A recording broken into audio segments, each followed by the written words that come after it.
muktasari wa shajara ndani ya Radio Jangwani.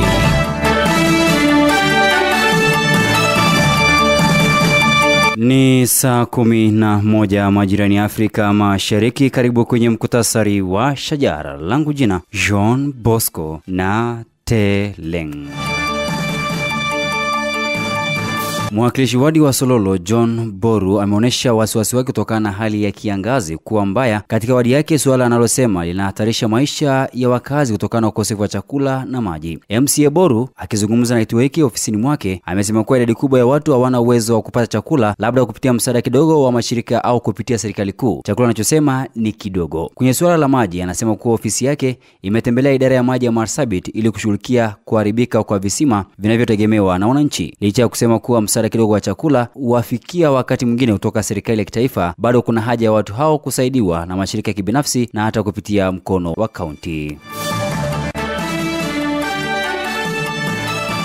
Onyo kali limetolewa kwa yeyote aliye na nia ya kutekeleza mashambulizi ya wizi wa mifugo kwa nia ya kulipiza kisasi baada ya washukiwa watatu wa wizi wa mifugo kuuawa na maafisa wa polisi hivi majuzi. Onyo hili limetolewa na kamishna wa kaunti ya Marsabit James Kamau siku ya hapo jana alipozungumza na wanahabari ofisini mwake baada ya kufanya ziara katika eneo la mkasa ambapo mhudumu mmoja wa bodaboda aliuawa kinyama kwa kudungwa kisu katika eneo la Arobota nje kidogo na mji wa Marsabit. Kamishna Kamau amesema kuwa walio na nia kama hiyo watakabiliwa vikali na mkono wa sheria.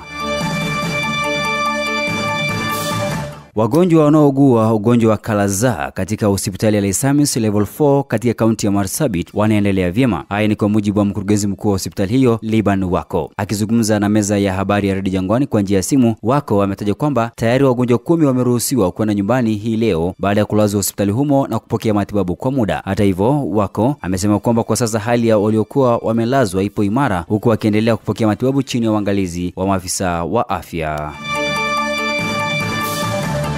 Wamiliki wa majengo yaliyo na mabati ya asbestos watawajibika kwa gharama ya kuyaondoa kwa majengo yao. Hii ni kufuatia agizo la baraza la mawaziri kwa mamlaka ya kitaifa ya kusimamia mazingira nchini NEMA kusimamia uondoaji wa mabati hayo ambayo yamekisiwa kuwa yanaweza kusababisha saratani. Kwa mujibu wa mkurugenzi wa NEMA tawi la Marsabit Naftali Osoro ni kwamba wametambua vituo 9 ambavyo vimetumia mabati ya asbestos, huku akisema kuwa wanafuatilia ili kuhakikisha kuwa wameyaondoa kwa njia inayofaa ili kulinda mazingira na watu kwa ujumla. Osoro amevitaka vituo hivyo kuchukua leseni kwa NEMA kabla ya kuanza mchakato wa kutoa mabati hayo.